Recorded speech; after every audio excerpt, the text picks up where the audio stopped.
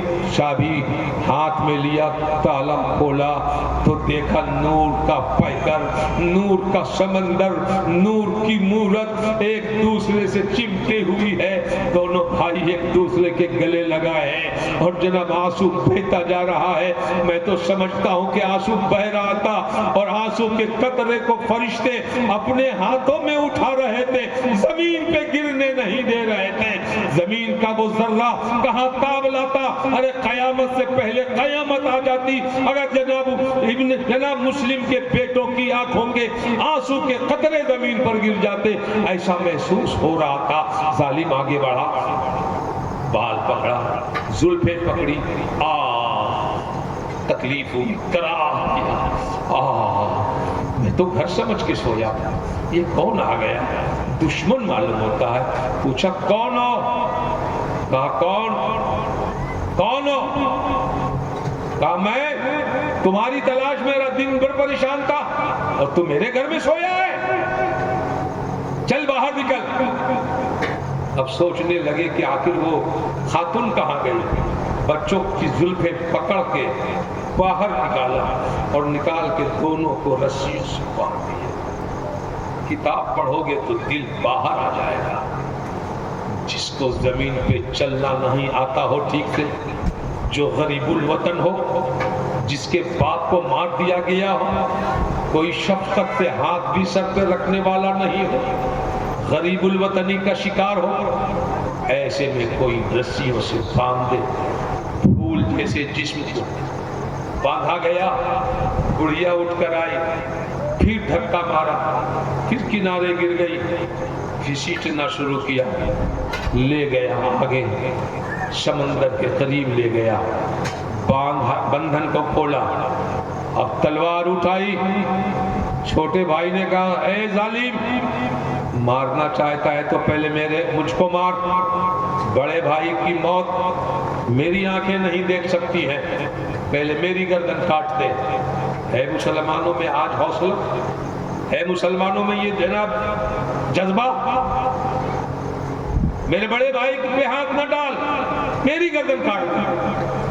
بڑا بھائی کہتا ہے نہیں میری گردن کاٹ۔ جیسے ظالم بڑے کی طرف تلوار اٹھاتا، چھوٹا بھائی سامنے حائل ہو جاتا ہے، چھوٹا بھائی صاحب بے ہاتھ جناب تلوار کھینچتا ہے، بڑا بھائی حائل ہو جاتا ہے، پہلے مجھے، اسی بیچ میں پھر جناب اس کی بیوی بڑھیا خاتون آ گئی اور دونوں بچوں میں لپٹ گئی۔ لپٹنے کے بعد جناب ایسا ہوا کہ انہوں نے اسے پکڑا اور پھر جو پھینکا ہے طاقت سے، وہ بڑھیا پتھر سے ٹکرائی، جان بلب ہو گئی، روح نکل گئی اور بڑھیا نے ان یتیم بچوں پہ اپنی جان کو قربان کر دیا اور کہتے کہتے چلی گئی، اے حسین کے گھر والوں گوار ہے نا، میں نے اپنی زندگی میں بچوں پہ آنچ نہیں آنے دیا، بس قیامت میں اس بھرم کو یاد کر لینا کہ آج ہم نے ان بچوں پہ اپنی جان قربان کر دی۔ تلوار اٹھائی، ایک بھائی کی گردن کاٹ دیا، تڑپتی ہوئی لاش کو بھائی دیکھ کر برداشت نہ کر سکا،